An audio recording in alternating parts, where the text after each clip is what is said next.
ओम शांति। आज 17 अगस्त 2022 के बाबा की साकार महावाक्य। बाबा कहते, मीठे बच्चे, बाप तुम्हें बेहद का समाचार सुनाते हैं। तुम अभी स्वदर्शन चक्रधारी बने हो।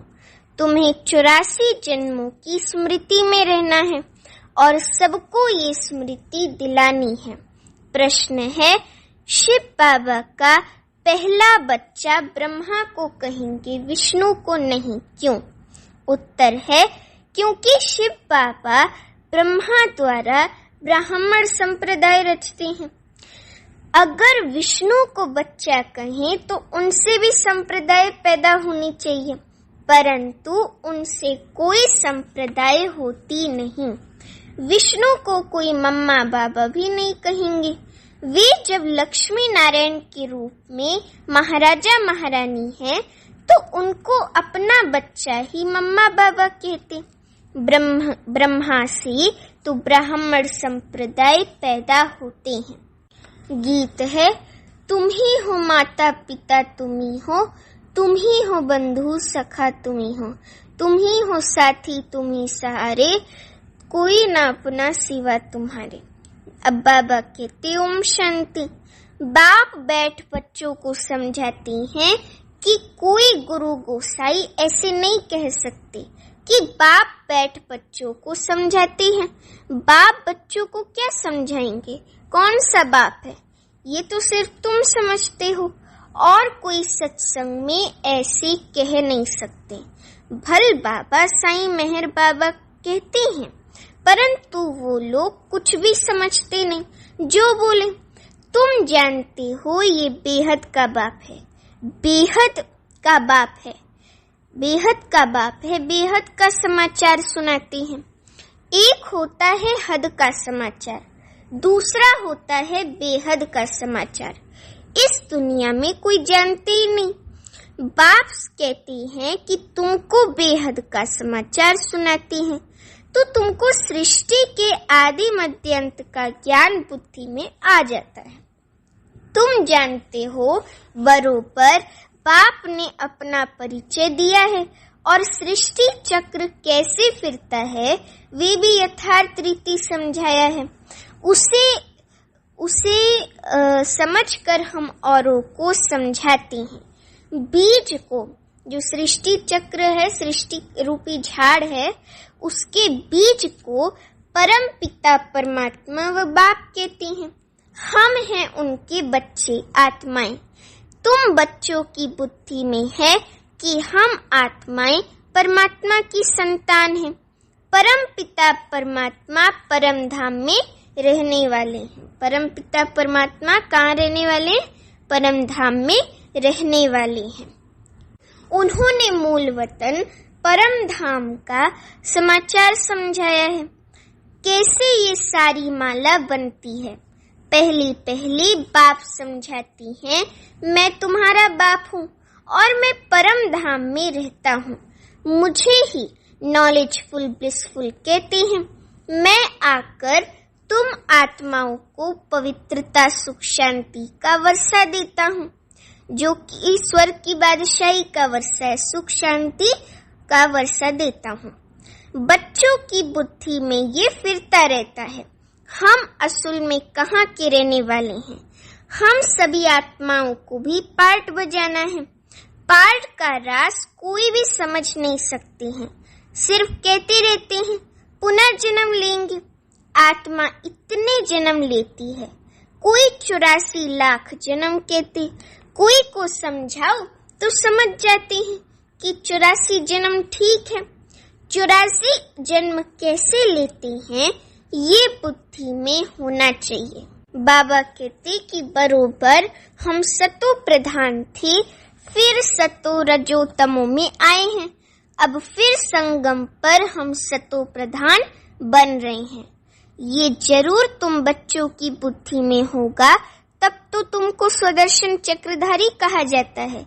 ये बातें तो बड़ी सहज है, जो बुढ़ियां भी समझा सकती हैं कि बरोबर हमने 84 जन्म लिए हैं और कोई धर्म वाले मनुष्य नहीं लेते।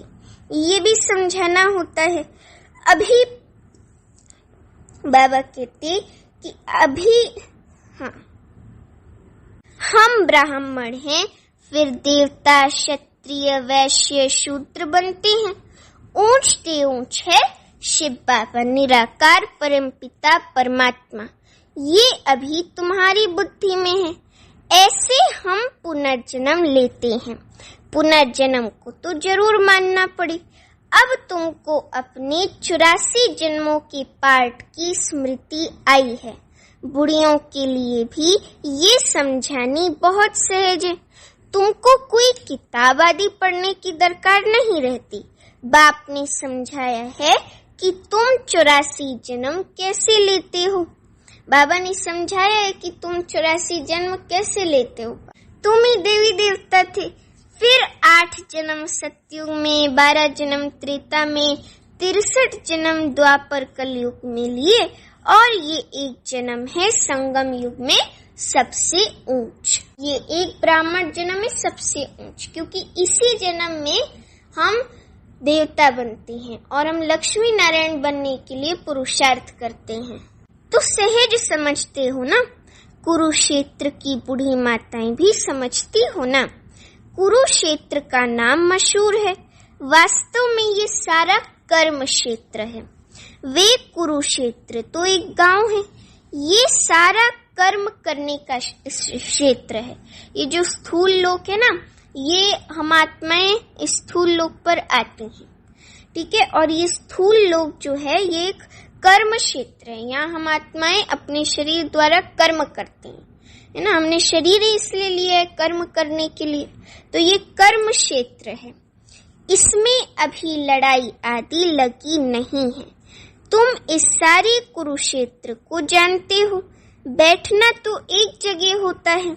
बाप ने बतलाया है, मैंने बताया समझाया है कि सारे कर्म क्षेत्र पर रावण का राज्य है। रावण को जलाते भी यहाँ है।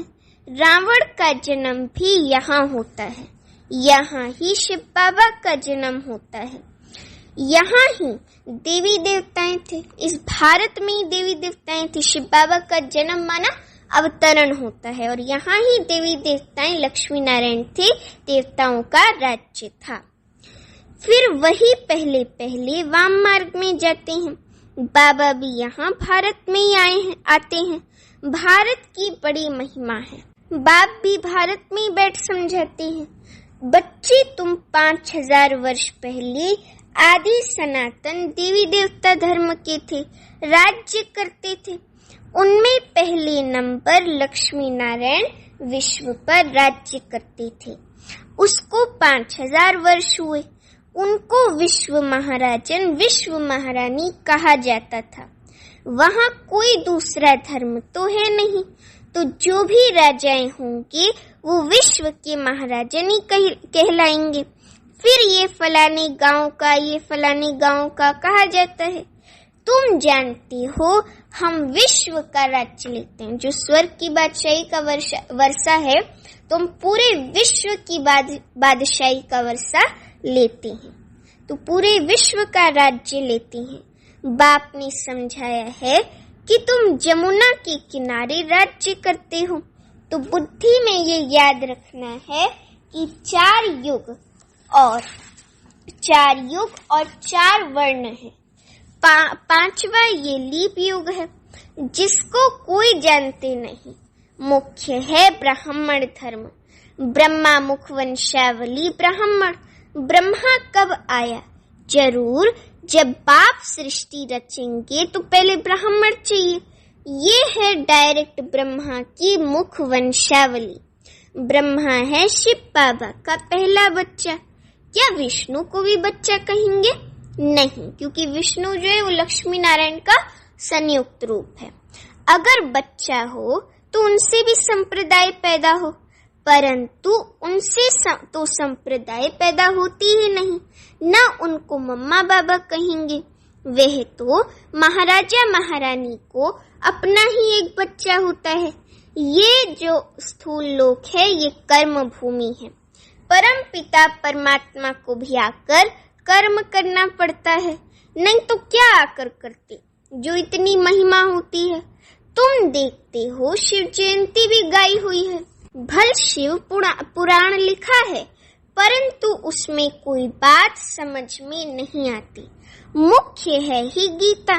तुम अच्छी रीति समझ गए हो कि कैसे शिव बाबा आते हैं। ब्रह्मा भी जरूर चाहिए। अब ब्रह्मा कहाँ से आया? सूक्ष्म वतन में तो संपूर्ण ब्रह्मा है। इस बात में ही लोग अटकते हैं। ब्रह्मा का कर्तव्य क्या है? सूक्ष्म वतन में रहे क्या करते होंगे? बाप समझाती हैं, जब ये व्यक्त रूप में है तो मैं, शिव बाबा खुद को कहते, जब ये व्यक्त रूप में मन साकार है तो मैं इन द्वारा ज्ञान देता हूँ। बाबा ज्ञान सागर है, तो बाबा को भी हम आत्माओं से बात करने के लिए शरीर का आधार चाहिए। तो जब ब्रह्मा साकार में है तो ब्रह्मा के तन में आकर के बाबा ज्ञान देते हैं। फिर यही ज्ञान लेते लेते फरिश्ता बन जाते हैं। वे है संपूर्ण रूप। अभी तो ब्रह्मा बाबा फरिश्ता बन चुके हैं, तो वैसे मम्मा का भी है, तुम्हारा भी ऐसे ही संपूर्ण रूप बन जाता है। बूढ़ी बूढ़ी माताएं सिर्फ इतना धारण करें कि हम 84 जन्म कैसे लेते हैं। ये भी समझाया जाता है कि बाबा कर्म क्षेत्र पर पाठ बजाने भेज देते हैं, मुख से कुछ बोलते नहीं हैं। ये भी ड्रामा बना हुआ है। ड्रामानुसार हर एक को अपने अपने समय पर आना है। तो बाप बैठ समझाते हैं कि सृष्टि के आदि में पहले पहले कौन थे और फिर अंत में कौन थे।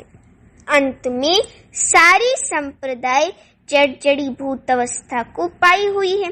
बाकी ऐसे नहीं कि प्रलय हो जाती है फिर श्री कृष्ण अंगूठा चूसता हुआ आता है। नहीं, बाप ब्रह्मा द्वारा स्थापना करते हैं नई संप्रदाय की। ठीक है, परम पिता परमात्मा इस दैवी सृष्टि की रचना कैसे करते हैं, माने सत्युगी दुनिया की रचना कैसे करते हैं, फिर उस सत्युगी दुनिया की देवताओं की रचना कैसे करते हैं, ये बाबा कहते ये तो तुम जानते हो। वे तो कृष्ण को समझ बैठे हैं। तुम जानते हो बाप शिव बाबा ही पतित पावन है। अंत में ही आएंगे पावन बनाने। कलयुग के अंत में संगम युग पर ही आएंगे पावन बनाने। जो कल्प पहले पावन थे वही आएंगे, आकर ब्रह्मा के मुख वंशावली बनेंगे और पुरुषार्थ कर शिव बाबा से अपना स्वर्ग की बादशाही का वर्षा लेंगे। रचयिता नॉलेजफुल वे है ना, वर्षा बाप से ही मिल सकता है। दादा को भी उनसे वर्षा मिलता है। दादा माना ब्रह्मा को भी उनसे वर्षा मिलता है। उनकी ही महिमा गाई जाती है। त्वमेव मातश्च पिता त्वमेव बंधुश्च सखा त्वमेव। बरोबर सच्चा सुख देने वाला वे है शिव बाबा। ये भी तुम जानते हो, दुनिया नहीं जानती। जब रावण राज्य शुरू होता है तभी दुख शुरू होता है। रावण बेसमझ बना देते हैं। बालक में जब तक विकारों की प्रवेशता नहीं है तो उनको महात्मा समान कहती हैं। जब बालिग होता है तब लौकिक संपत्ति उनको दुख का रास्ता बताते हैं, शादी का पहला रास्ता बताते हैं कि तुमको शादी करनी है। लक्ष्मी नारायण और राम सीता ने क्या शादी नहीं की है, परंतु उन्हों को पता ही नहीं कि उन्हों का पवित्र प्रवृत्ति मार्ग था। ये अपवित्र प्रवृत्ति मार्ग है। वे तो पवित्र स्वर्ग के मालिक थे, हम तो पतित नरक के मालिक हैं। ये ख्याल बुद्धि में आता नहीं है। तुम भारत की महिमा सुनाती हो, क्या ये भूल गए हो कि भारत स्वर्ग था, आदि सनातन देवी देवता धर्म था, बरोबर पावन भारत था। अभी तो मुख से कहते हैं कि हम पतित हैं। कोई लड़ाई आदि होंगी तो यज्ञ रचेंगे शांति के लिए, मंत्र भी ऐसे जपती हैं, परंतु शांति का अर्थ समझते नहीं हैं। है भी बड़ा सहज। गॉड फादर कहती हैं तो बच्चे ठहरे ना, वे हम सबका बाप है तो ब्रदर्स ठहरे ना। बरोबर हम प्रजापिता ब्रह्मा की मुख वंशावली बहन भाई ठहरे। सतयुग में तो मुख वंशावली होती नहीं, सिर्फ संगम पर ही मुख वंशावली होने से भाई बहन कहलाते हो। बाप कहती हैं, मैं कल्प के संगम युग पर साधारण वृद्ध तन ब्रह्मा तन में प्रवेश करता हूँ, जिस पर नाम ब्रह्मा रखता हूँ, जो फिर ज्ञान की को धारण करके अव्यक्त संपूर्ण ब्रह्मा बनती हैं। है वही, दूसरी बात नहीं है। ब्रह्मा ब्राह्मण फिर वही देवता बनते हैं, चक्र लगाकर अंत में आकर शूद्र बनते हैं, फिर ब्रह्मा द्वारा ब्राह्मण रचते हैं। बुढ़ियों के ऊपर भी ब्राह्मणियों को माना ब्रह्मा कुमारियों को, टीचर बहनों को मेहनत करनी है। हमने 84 जन्म पूरे किए हैं, ये तो समझ सकती है ना। बाबा शिव बाबा कहती हैं, मुझे याद करो, इस योग अग्नि से ही विकर्म विनाश होंगे। सभी आत्माओं को कहती हैं, मामेकम याद करो। शिव बाबा कहती हैं, लकी सितारे, हे सालिग्रामों, तुम आत्माओं की बुद्धि में ये ज्ञान डालते हैं। आत्मा सुनती है, परमात्मा बाप सुनाते हैं ब्रह्मा मुख द्वारा। ब्रह्मा द्वारा स्थापना तो जरूर मनुष्य ही होगा और बूढ़ा भी होगा। ब्रह्मा को भी हमेशा बूढ़ा दिखाते हैं, कृष्ण को छोटा समझते हैं, ब्रह्मा को कभी छोटा बच्चा नहीं कहेंगे, उनका छोटा रूप नहीं बनाते हैं। जैसे लक्ष्मी नारायण को छोटा रूप नहीं दिखाते, वैसे ब्रह्मा को भी नहीं दिखाते हैं।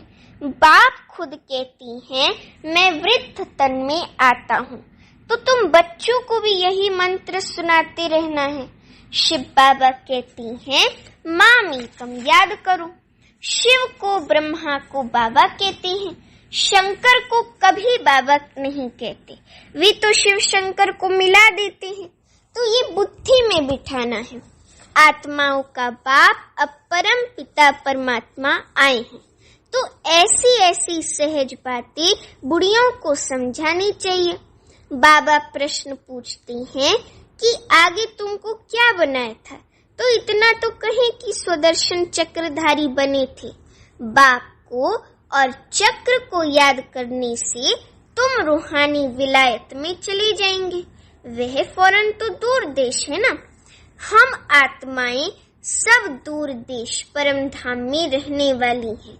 हमारा घर देखो कहाँ है, सूर्य चांद से भी पार, इतना दूर देश है हमारा घर, पर हम आत्माएं सेकंड में उस घर में पहुंच जाती हैं, जहाँ कोई गम नहीं है। अभी तुम आत्माओं को घर की याद आई है। हम वहाँ अशरीरी रहते थे, शरीर नहीं था, ये खुशी होनी चाहिए। अभी हम अपने घर जाते हैं, बाप का घर सो अपना घर। बाबा ने कहा है कि मुझे याद करो और अपने मुक्ति धाम माना परम धाम को याद करो। साइंस घमंडी तो परमात्मा को बिल्कुल नहीं जानते हैं। बाप को तरस पड़ता है कि उन्हों के कानों में भी कुछ पड़ता रहे, तो शिव बाबा को याद करें, दे अभिमान टूट जाए। नर से नारायण बनने की ये सत्य कथा है। सच्चे बाप को याद करो तो सचखंड के मालिक बन जाएंगे। सच्चा बाबा ही स्वर्ग स्थापन करते हैं। कहते हैं, और संग बुद्धि योग तोड़ो, और संग बुद्धि योग तोड़ो। सरकारी नौकरी 8 घंटा करते हो, उनसे भी ये बहुत ऊंची कमाई है। कहाँ भी जाओ, बुद्धि से ये याद करते रहना है, तुम कर्म योगी हो। कितना सहज समझाते हैं। बुढ़ियों को देखकर मैं बहुत खुश होता हूँ। बाबा कहते, बुढ़ियों को देखकर मैं बहुत खुश होता हूँ, क्योंकि फिर भी हम जीन्स हैं। मैं मालिक बनूं, हम जीन्स न बने तो ये भी ठीक नहीं। बाप है अविनाशी ज्ञान सर्जन, ज्ञान इंजेक्शन सतगुरु दिया, अज्ञान थिर विनाश। तुम्हारा अज्ञान दूर हो गया, बुद्धि में ज्ञान आ गया है, सब कुछ जान गए हो। अच्छा, मीठे मीठे सीखी लदे बच्चों प्रति माता पिता बाप दादा का याद प्यार और गुड मॉर्निंग। रूहानी बाप की रूहानी बच्चों को नमस्ते। अभी हम रूहानी बच्चों की रूहानी माता पिता बाप दादा को याद प्यार गुड मॉर्निंग और नमस्ते। अभी धारणा के लिए मुख्य सार। पहली पॉइंट, ऊंची कमाई करने के लिए बुद्धि का योग और सबसे तोड़ एक बाप शिव बाबा से जोड़ना है। सच्चे बाप शिव बाबा को याद कर सचखंड सतयुग का मालिक बनना है। दूसरी पॉइंट, जैसे ब्रह्मा बाप ज्ञान को धारण कर संपूर्ण बनते हैं, ऐसे ही बाप समान संपूर्ण बनना है। वरदान है, अटूट निश्चय के आधार पर विजय का अनुभव करने वाले सदा हर्षित और निश्चिंत भव। अटूट निश्चय के आधार पर विजय का अनुभव करने वाले सदा हर्षित और निश्चिंत भव। वरदान का स्पष्टीकरण है, निश्चय की निशानी है मनसा वाचा कर्मणा संबंध संपर्क, हर बात में सहज विजयी।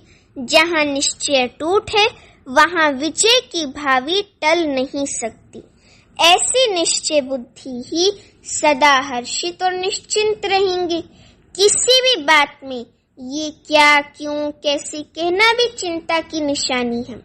निश्चय बुद्धि निश्चिंतात्मा का स्लोगन है, जो हुआ, अच्छा है और अच्छा ही होना है। वे बुराई में भी अच्छाई का अनुभव करेंगे। चिंता शब्द की भी अविद्या होगी। स्लोगन है, सदा प्रसन्न चित्त रहना है तो बुद्धि रूपी कंप्यूटर में फुल स्टॉप की मात्रा लगाओ। सदा प्रसन्न चित्त रहना है तो बुद्धि रूपी कंप्यूटर में फुल स्टॉप की मात्रा लगाओ। अच्छा, ओम शांति।